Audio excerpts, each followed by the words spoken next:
Ahora ya sí, estamos en directo a través del Facebook de Radio Dunas. Buenos días, buenas tardes, buenas noches, donde quiera que se encuentren, haga lo que hagan a la hora que sea.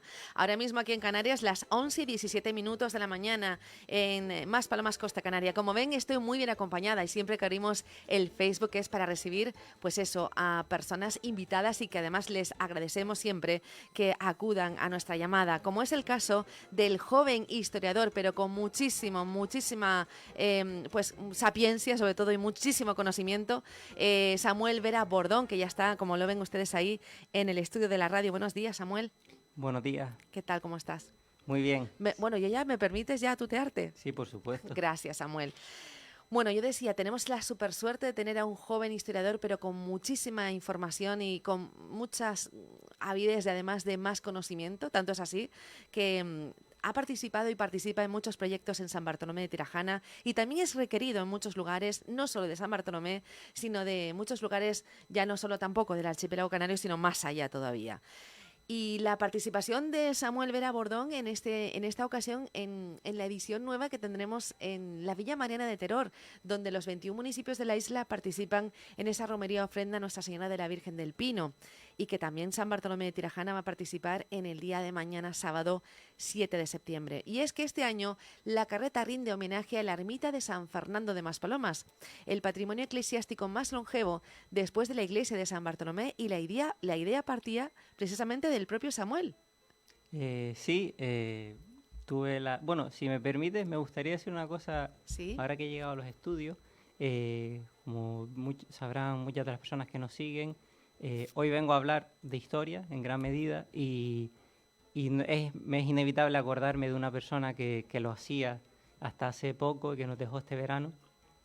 Y Rafael González, Feluco. Me gustaría pues tener ese... Se me entrecorta la voz, la verdad que Claro. justo aquí al entrar he visto algunas de las cosas que él hacía y nada, pues mandarle un saludo, un afecto a los seres queridos de él y sobre todo a su memoria, pues agradecerle todo lo que hizo públicamente, sus libros y demás.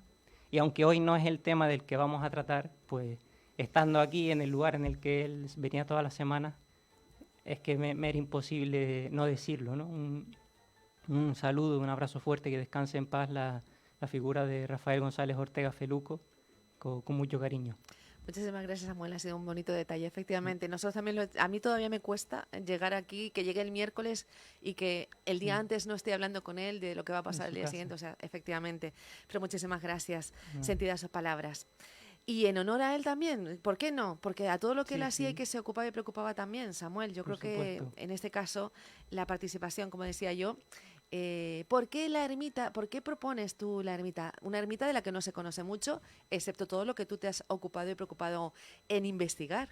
Sí, pues básicamente San Fernando digamos, como barrio de este municipio es joven, es un barrio joven porque nace al calor, bueno, su desarrollo urbanístico es al calor de la industria turística y eso es a mediados del pasado siglo, aunque es cierto que aquí ha residido gente, lo que pasa es que siempre pues de forma dispersa y vinculada a la agricultura desde tiempos cercanos a la conquista y bueno, cuando me plantean qué lugar de San Fernando entendía yo que podría ser adecuado además en una fiesta de carácter religioso como la de Teror, pues llegué a la conclusión de que no había una mejor opción que la propia ermita, que además es un patrimonio bastante silencioso, que incluso muchas personas que residen cerca de él y que pasan a diario desconocen, porque al estar cerca de la casa condal, que es la que tiene mayor reconocimiento, pues la ermita en muchos casos incluso pasa desapercibida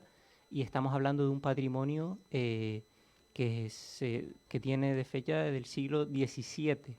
Estamos hablando, cuando se levanta esta ermita, reinaba en España Carlos II, de los Habsburgo. O sea, luego para tener dimensiones que es un patrimonio de carácter histórico. Exacto.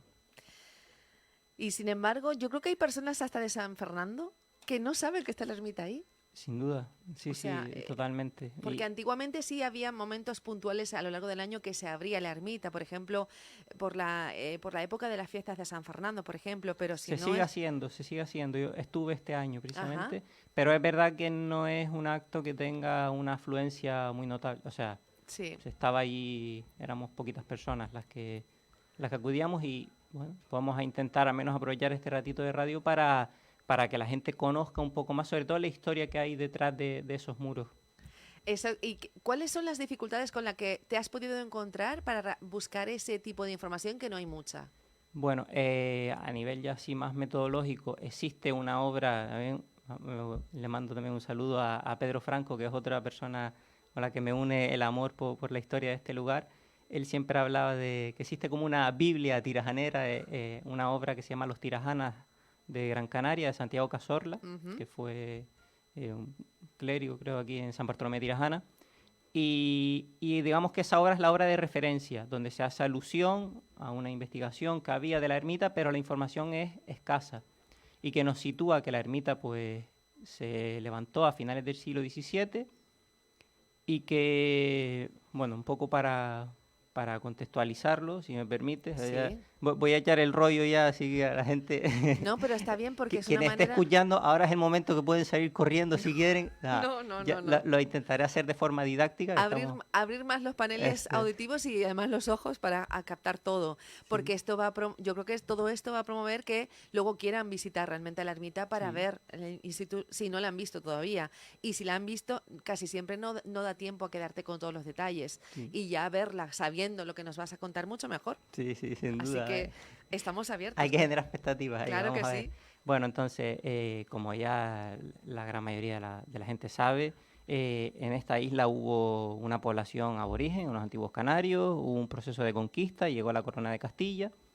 Y bueno, en ese momento, pues Maspalomas, tras la conquista, digamos que la población aborigen es en gran medida pues cautivada, pervive mucha gente aborigen, pero sobre todo en el interior de la isla y digamos que las tierras de Maspalomas, cuando es el proceso de la corona, una vez que termina la conquista, tiene que compensar a toda la gente que ha puesto dinero, que ha Ujú. participado, reparte terreno.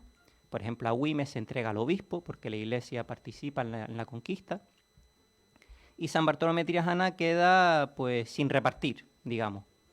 Entonces, unos 100 años después, esto es un poco para poner el contexto de quién llega y cómo hace las cosas y por qué. Eh, el Cabildo de Gran Canaria entrega una data a uno de los regidores, uno de los, digamos que sería como uno de los concejales en aquel momento, recibe Maspalomas, digamos que es el primer propietario, se llama Simón Lorenzo Acosta, y este señor, pues luego a los pocos años vende la propiedad a dos hermanos. Bueno, pues la cuestión es que estos dos hermanos utilizan Maspalomas para cultivar grano. Es un poco el uso que tenían. En aquel momento Maspalomas también quedaba lejos de lo que era la vida social de la isla que estaba concentrada más en el norte, en la capital, en Telde y demás. Entonces, estos dos hermanos viene un tema muy a colación con lo de la ermita porque cuando están cultivando, de repente se produce una visita de un visitador del rey, se llama el cargo, que es un señor pues que controlaba que todo estuviera en orden por España, por la corona, las tierras de la corona. Y cuando llega a Maspalomas, resulta que Maspalomas era propiedad del rey, era una tierra realenga. Y estos señores, que se llamaban Juan y Baltasar, que estaban aquí en Maspalomas cultivando, lo que dicen es, nosotros tenemos autorización del Cabildo de Gran Canaria. Y nos la vendió un señor que tenía una data del Cabildo. Que además esta data probablemente es la que dé nombre a Montaña la Data. Se cree porque no tenemos tampoco la certeza, pero es posible que Montaña la Data, ese nombre, venga de esa data que dio el Cabildo para una propiedad ya para estas personas. Bueno, pues estos dos hermanos se encuentran con un problema y es que viene un delegado del rey y dice, ustedes aquí no tienen ningún derecho, esta es tierra realenga del rey y esto para que alguien lo pueda poseer tiene que contar con el respaldo del rey. El cabildo aquí no manda nada, el cabildo es como un ayuntamiento, pero esto no le pertenece.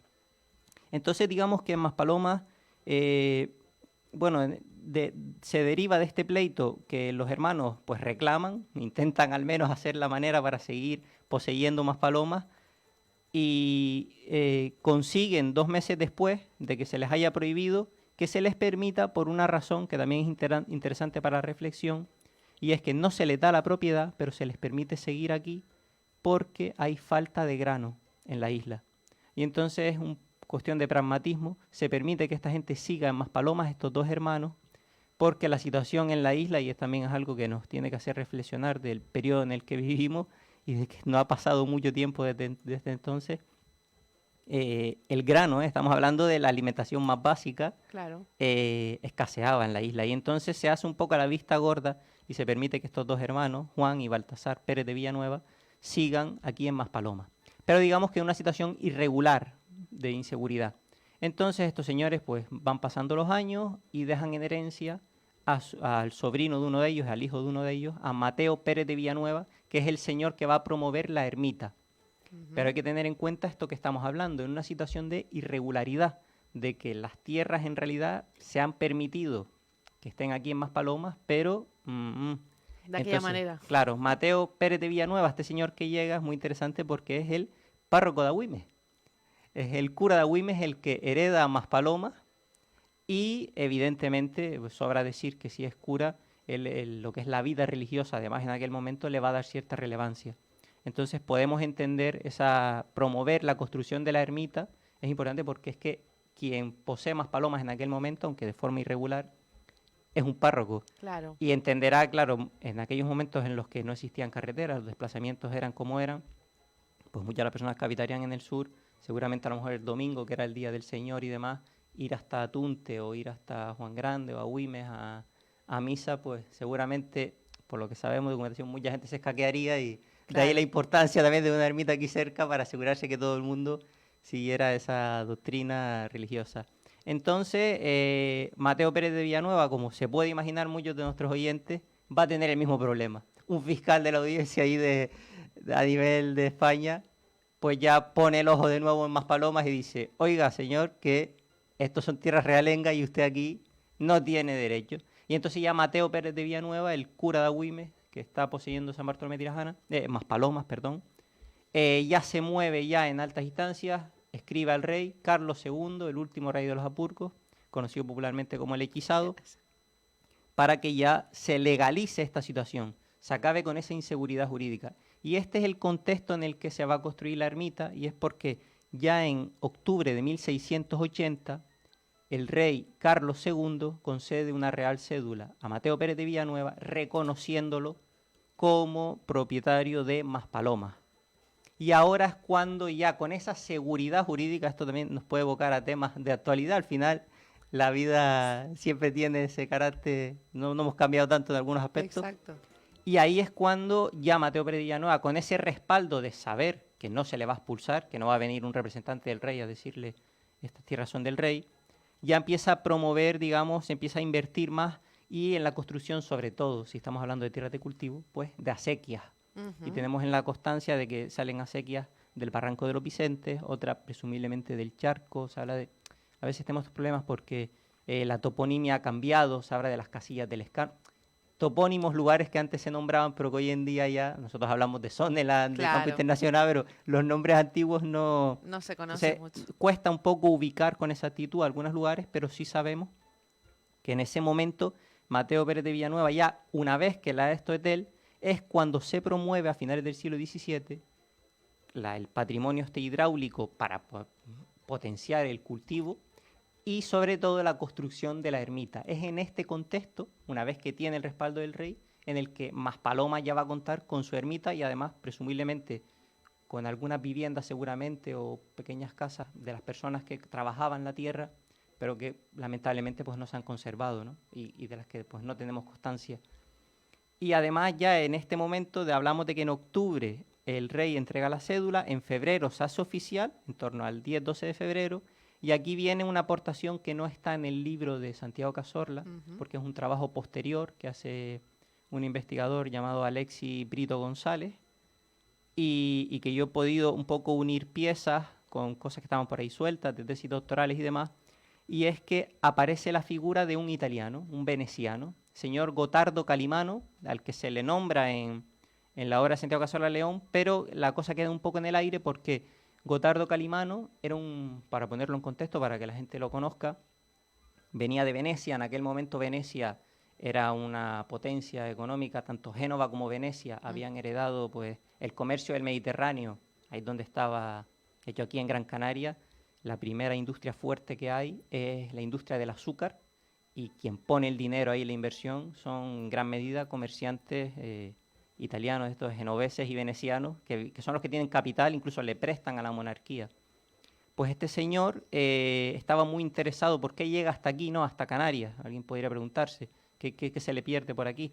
Está interesado en el comercio con América, que pasaba por Canarias. O sea, es un tiburón, diríamos hoy en día, de la economía, y puso el ojo en Maspalomas. Él había estado residiendo en Cádiz, tenía ya sus contactos, se había mudado a Las Palmas, se había comprado una casa en Triana, además una casa de estas grandes en las que la planta baja se dedica a un comercio y arriba él vive en la planta de arriba. O sea, gente que sabe de esto. Había comprado terrenos para ponerlos, bueno, había incluso comprado barcos. O sea, era un señor que tenemos también constancia de la documentación, gracias al trabajo de Brito González, que había cereal que se transportaba de Fuerteventura a Cádiz. Él era un poco el que hacía intermediario, y ustedes ya sabemos ya que los intermediarios luego obtienen pingües beneficios, ¿no? Claro. Digamos que él era un hombre, pues este hombre pone ojos Maspalomas, y es otro factor a tener en cuenta. Entra con un importante capital económico. Él se compromete con el cura de Agüime, con Mateo Pérez de Villanueva: yo voy a comprar una parte de Maspalomas por una cuantía de 1,5 millones, unos 1.488.000, creo, no recuerdo mal, de maravedí. Una cantidad nada desdeñable. De ello, por ponerlo en contexto, Gotardo Calimano, que es como se llama este comerciante italiano, había comprado una buena casa en Triana por 500.000 maravedís. Y el terreno Maspalomas va a costar 1,5 millones, o sea, es 3 veces más. O sea que a mí es una extensión bastante grande, ¿vale? Entonces existe el compromiso de compra, y aquí hay que hilar un poco más ya, porque la documentación escasea, pero hay que verlo en este contexto de la construcción de la ermita. Es, por un lado, la seguridad jurídica de que ya Mateo Pérez de Villanueva cuenta con la cédula real, ya se puede invertir porque ya sé que no me van a echar de aquí. Eso es importante en cualquier inversión, ¿no? Eso es primordial, que el terreno primero sea tuyo, seguro. Y luego que llega este señor italiano con una importante cantidad de dinero a invertir, y en ese momento, es ese contexto, en febrero es cuando tenemos constancia de que se está levantando la ermita de Maspalomas. Ah, o sea, Ha entrado dinero. Yo entiendo de todos modos que un poco esto ya es cosecha mía, ¿no? de la lógica. El señor Gotardo Calimano, seguro, el italiano, lo que estaría más interesado, de hecho él, una parte del dinero que invierte, 100.000 y pico maravedís, se invierten en mejoras. Se habla de mejoras para el... Presumiblemente él, yo creo que va a poner el dinero sobre todo en el agua y en los cultivos, que es lo que a él le convendría. claro. El tema de la ermita, presumiblemente, la lógica nos dice que sería Mateo, el cura de Agüime, el Claro. dueño, el que estaba también, que compartía la otra parte, Que no vendía. aprovechó Que para... diría, el que estaría más interesado, aprovecharíamos ese dinero que entró y diría, pues vamos a aprovechar, ahora en momento levantamos también la ermita Claro. con ese capital que nos ha entrado. Pues ese es el momento en el que la ermita de Maspalomas se levanta, 1681, es el año que tenemos de referencia, finales del siglo XVII. Y claro, en la obra de Santiago Cazorla, bueno, en Vicente Suárez Grimón hay otra obra, en una investigación. Era un poco extraño porque luego, cuando un par de años después Mateo, el cura de Agüimes, muere, deja en herencia Maspalomas entera. Y existía un poco esa, en las obras, en los libros que tenemos de San Bartolomé Tirajana, pues no sabemos qué ha pasado con el italiano, con el comerciante. O sea, era un señor que venía aquí a comprar la mitad, casi de Maspalomas, iba a hacer una inversión. Está el contrato de compra ahí ante notario, pero luego, en el testamento de Mateo, Mateo sigue siendo el dueño de todo. Y ahí es donde aparece el trabajo de Brito González, que yo he podido rescatar, que es del año 2010. Y lo que sucedió es que el señor italiano al final renuncia a la compra, no acaba de pagar, y entonces Mateo Pérez, el cura de Agüime, va a la justicia y dicen, oiga, yo tenía aquí un acuerdo de compra con este señor, pero no me ha pagado un tercio, llegó a invertir unos 600.000 maravedís, y era 1,5 millones, faltaba casi otro millón, el millón entero. Entonces, lo que se acuerda, el señor comerciante también reconoce que no ha Claro. podido pagar y renuncia a la compra. Y entonces ahora se da la vuelta a las tornas. El dinero que él ha invertido en Maspalomas, el cura de Agüimes se lo tiene que devolver. Anulamos la compra, y gracias a esa documentación sabemos que el italiano había invertido más de 100 y pico mil maravedís en Maspalomas. Ujú. Y podemos deducir que esa entrada de dinero es la que facilita la construcción de las acequias y de alguna manera también posibilita la construcción de la ermita de estos dos primeros propietarios que tuvo Maspalomas, uno fugaz de origen italiano, que además hoy en día también es interesante porque tenemos una importante comunidad italiana en el sur de la isla y al final esto no es un fenómeno reciente, digamos, personas llegadas en aquel momento no era Italia como tal, eran ciudades-estado, se hablaría de Venecia, pero que al final el paso de los italianos, entre comillas, pues por esta tierra viene desde los tiempos ya, desde los inicios de la conquista, y aquí queda la figura de Gotardo Calimano, que aunque fue fugaz su paso, pues está en ese contexto en el que se erige la ermita de San Fernando, y ya luego pues la historia continúa y como ya todos podemos suponer, el cura de Agüimes, un poco por cerrar esto, deja en herencia a dos familiares, dos sobrinos de él, porque él no tiene hijos, es cura, ¿no? Evidentemente. Ya si digo que se lo dejó al hijo en herencia, ya entonces habría que hacer otra investigación ahí, ¿qué pasó, no? Entonces, no, se lo dejó a dos sobrinos, y estos dos sobrinos acaban vendiéndolo a Francisco Moreto, de alguna manera, con otro propietario por medio. Al final las propiedades acaban en manos de Francisco Moreto, que es ya un poco el germen de lo que será la Casa Condal de la Vega Grande, que cuando viene el boom turístico son los propietarios del sur. Esto es el momento previo a que ya recaigan las tierras en ese mayorazgo de Francisco Moreto, que luego se une con la familia del Castillo y ya consiguen todo lo demás. Y entonces un poco ese es la información que tenemos, ¿no?, de nuestro pasado previo a que llegara la Casa Condal, y en el momento en el que se erige esa ermita, que es testigo silencioso de nuestra historia. Ermita que yo a todo esto yo te estoy escuchando y claro, la imaginación, hay que trasladar la imaginación mientras vas narrando todo esto a aquella época en la que no es lo que tiene que ver hoy en día Maspalomas. O sea, no había carreteras, no había nada, o sea, y uno empieza, ¿no?, a pensar que todo era caminando o en este caso con distancias súper largas, que ahora nos parece algo irrisorio por aquello de que coges el coche y ya enseguida te pones, ¿no? Pero claro, en aquel entonces, y que además esto originó, porque claro, en aquel entonces la ermita me imagino que no se llamaría como se llama hoy en día. Ermita de San Fernando, ¿o Claro, sí? en la documentación se habla de ermita de Maspaloma, Ujú. sin ese al final. Ajá. Claro, San Fernando aún no. Ahí ya, por ejemplo, no me gusta. Sabemos que en algún momento quizás la familia Condal, porque aquí no recuerdo un artículo de Pedro Franco en el que, a ver si voy a hablar de memoria, Pedro Franco planteaba una hipótesis de que quizás fue la propia familia Condal, que tienen el nombre Fernando. Ujú. Creo que él planteaba Fernando del Castillo Westerling, si no recuerdo mal, uno de los condes, que Sí. posiblemente como por el homónimo, pues colocó una figura del San Fernando aquí. Pero claro, no, ahí sí es verdad que no tengo el momento exacto de cuándo, porque hasta ese momento, la documentación, en el momento en el que se levanta la ermita, se habla de ermita de Maspaloma, Maspaloma. el topónimo, el lugar en el que está. Ajá.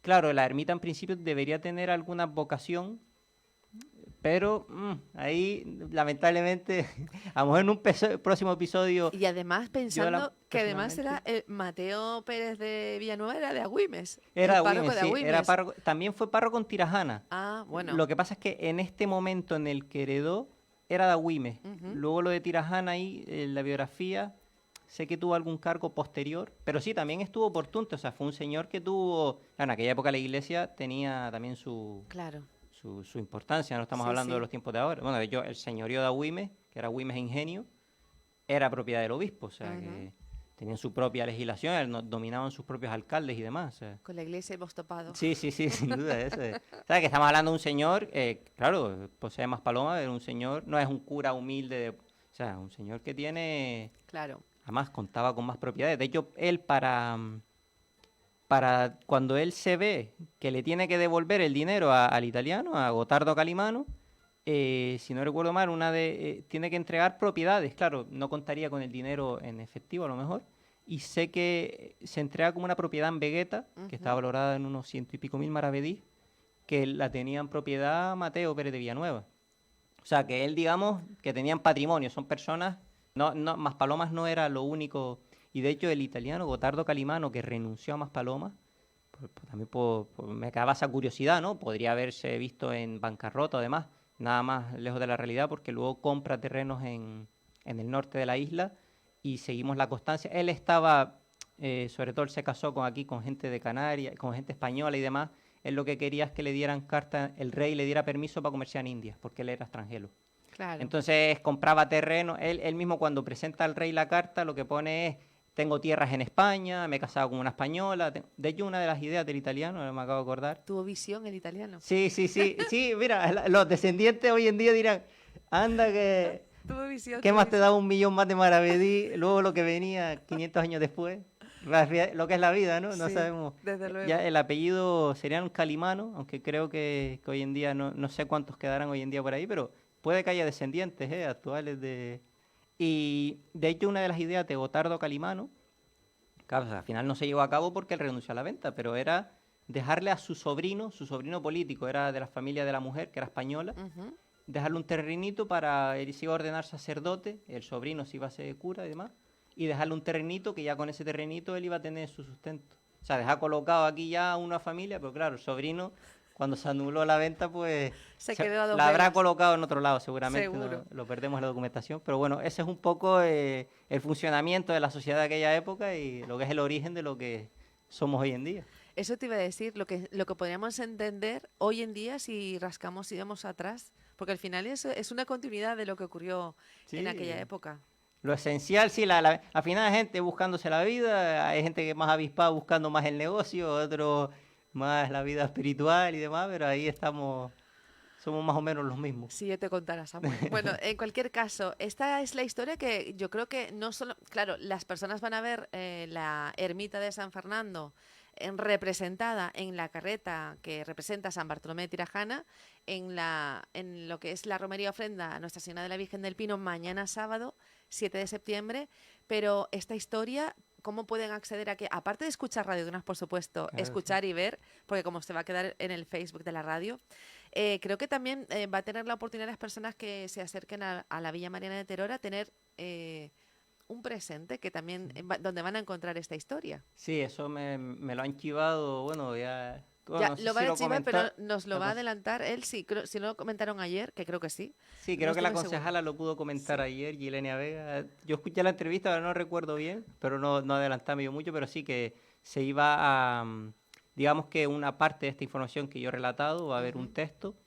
Se va a entregar un abanico, siempre pues, acompañado con las carretas, ahí se reparten unas tarjetas, otros años se han repartido tarjetas y demás, este Sí. año se ha entendido un buen criterio, a veces con las temperaturas que suele haber, pues hacerlo con un abanico y este abanico va a contar con un código QR, que además seguro que, como comentabas antes, que iba a venir por aquí también el diseñador de la carreta, Manuel Encinoso, seguro que él te puede contar con mejor detalle y que va a incluir un código QR en el que enlaza a esta historia de la ermita, porque Ujú. bueno, la carreta va a tener una representación de la ermita y para que las personas de otros lugares de la isla también conozcan la importancia de esta ermita, sobre todo desde el punto de vista ya cronológico. Estamos hablando de finales del siglo XVII, 1600, pues son más de 300 años, 300 y pico años que tiene esa ermita, o sea, son palabras ya mayores. Que además está bien conservada. Sí, ha tenido mantenimiento. Esto, bueno, aquí, mira, ya que lo comentas, además pues que he tenido suerte en esto buscando información, sé que el colectivo Amigos de Maspalomas, esto lo sé a través de Pedro Franco, que leí uno de sus artículos, hubo creo que fue a finales de los 90, a principios de los 2000, hicieron una labor de mantenimiento importante y también, pues mira, reconocérselos Ujú. porque que han tenido también esa sensibilidad, que son muchas personas las que participaban en ese colectivo y gracias a eso, pues sí, hoy en día la verdad es que la imagen de la ermita es buena.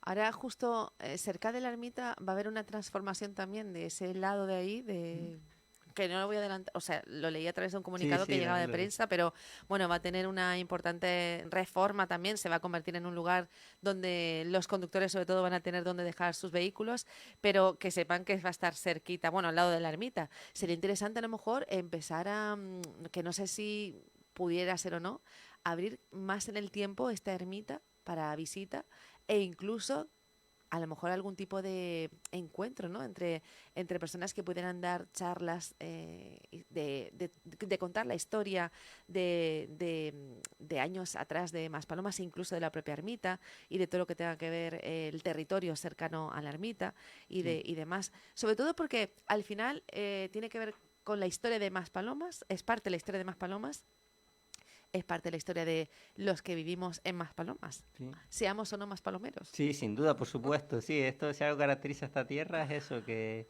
aquí uno llega, no es necesario haber nacido aquí. Exacto. Se puede llegar y sí, comparto esa idea de que tenemos margen de mejora sobre todo para poner en valor este patrimonio. Por eso yo Ujú. aprovecho más la coyuntura, incluso yo lo he visto como una oportunidad. Mira, el hecho de estar aquí hoy, al final es una excusa, ¿no? El que haya sido el eso de terror me ha dado pie a, pues, he tenido que invertir evidentemente horas de trabajo, de investigación y poder compartirlas con la gente y que, oye, a lo mejor que sea un granito más de arena para que este patrimonio se conozca y se puedan tomar medidas de cara al futuro en su difusión y en su valoración.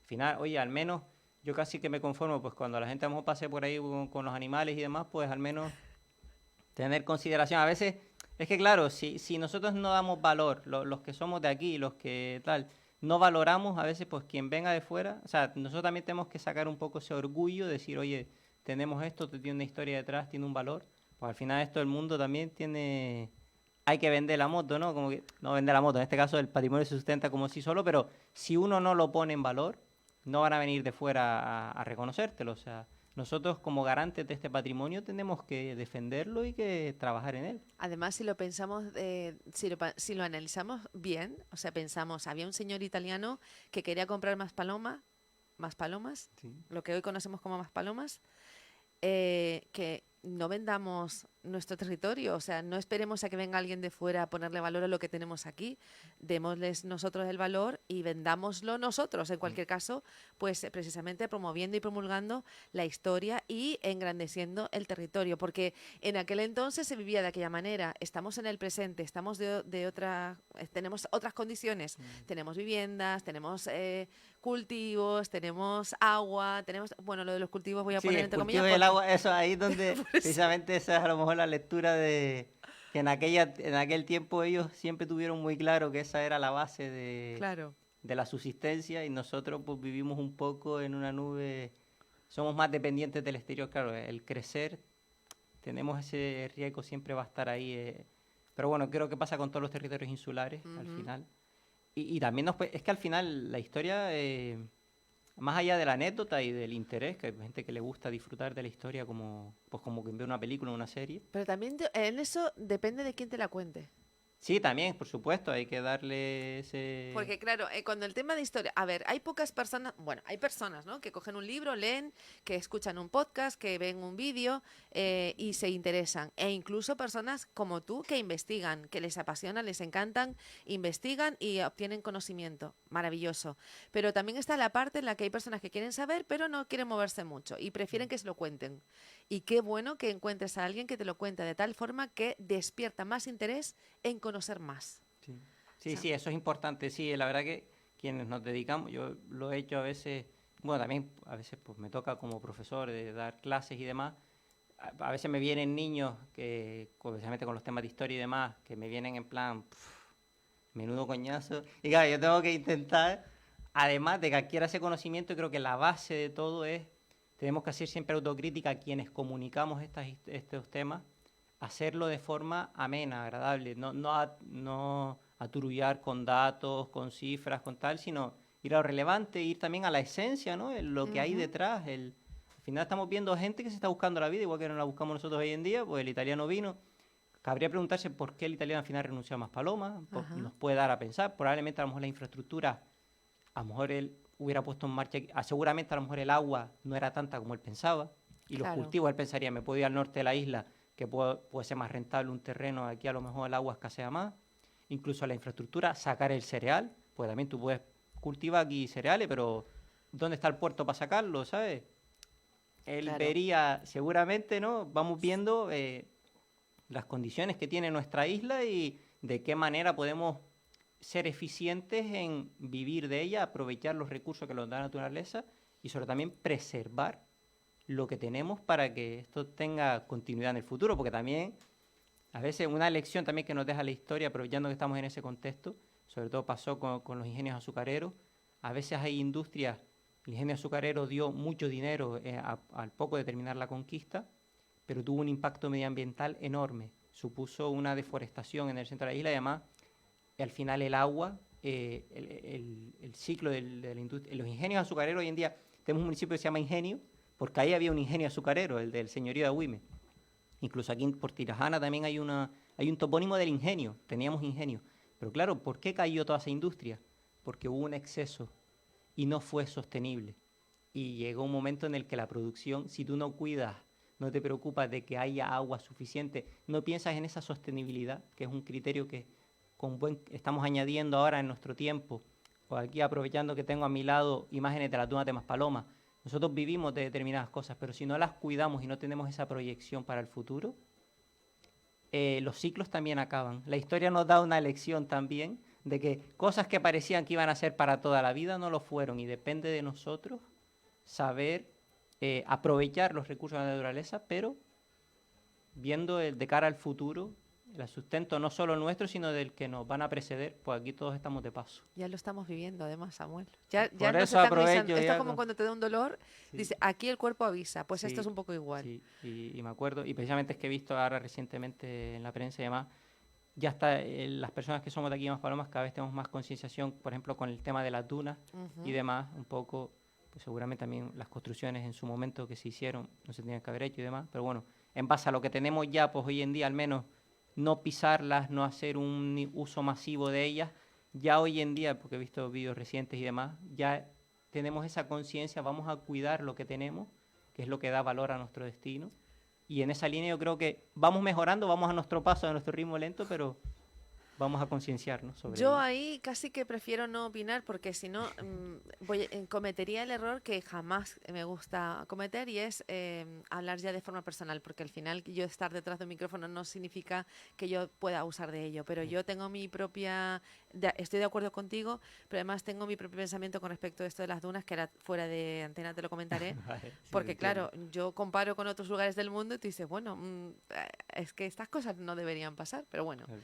Sí, no, te entiendo eso. Bueno, son temas que están para el debate abierto. Sí, sí, Yo mucho. también, o sea, yo comparto aquí una opinión, pero bueno, siempre estoy abierto a que ni más lejos de la realidad voy a tener yo la razón de nada, o sea, Lo que sí tienes razón es que compartirlo. mañana vamos a disfrutar y vamos a estar orgullosos de la representación de San Bartolomé de Tirajana un año más, que además junto al resto de los municipios de la isla, que son en total 21, va a participar en la romería ofrenda a Nuestra Señora de la Virgen del Pino en la Villa Mariana de Teror. Y seguro que va a crear mucha expectación todas las personas que vean pasar nuestra carreta, que este año pues hace ese homenaje a la ermita de San Fernando, y seguro va a despertar la curiosidad de aquellas personas para visitarla después. O Claro. sea que se acordarán después de esta historia, esta breve historia que nos has compartido en el día de hoy.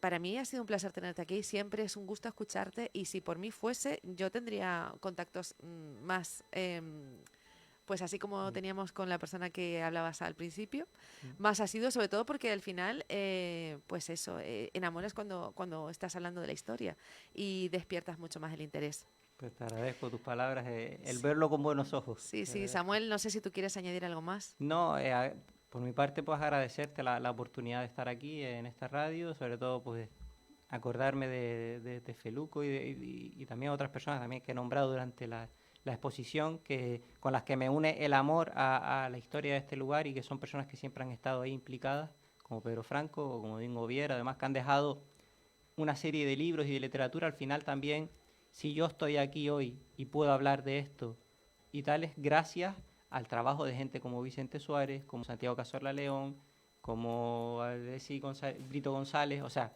yo al final lo que he hecho ha sido unir un trabajo previo que han hecho esas personas que han ido a los archivos, que han ido, o sea, tengo que ponerlo en valor porque yo estoy haciendo ahora aquí una divulgación y puedo quedar muy guay de cara a la foto y incluso, mira, me afeité y todo para venir, o sea, que pues, intento, aunque por belleza no me van a contratar, pero bueno, al menos quedar bien aquí.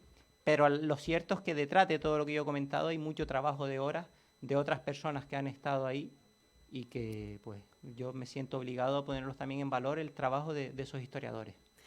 además del trabajo y las horas que, aunque ellos han hecho su trabajo, también el tuyo de aglutinar toda esa información, de Sí, buscarla, aglutinarla y luego darle un hilo conductor para que al final el resto lo podamos entender y sobre todo que acompañe nuestra carreta en el día de también. mañana. Samuel Levera Bordón, historiador de San Bartolomé de Tirajana, muchísimas gracias. A ti y a todos los oyentes que pasen un feliz día. Igualmente, adiós, adiós.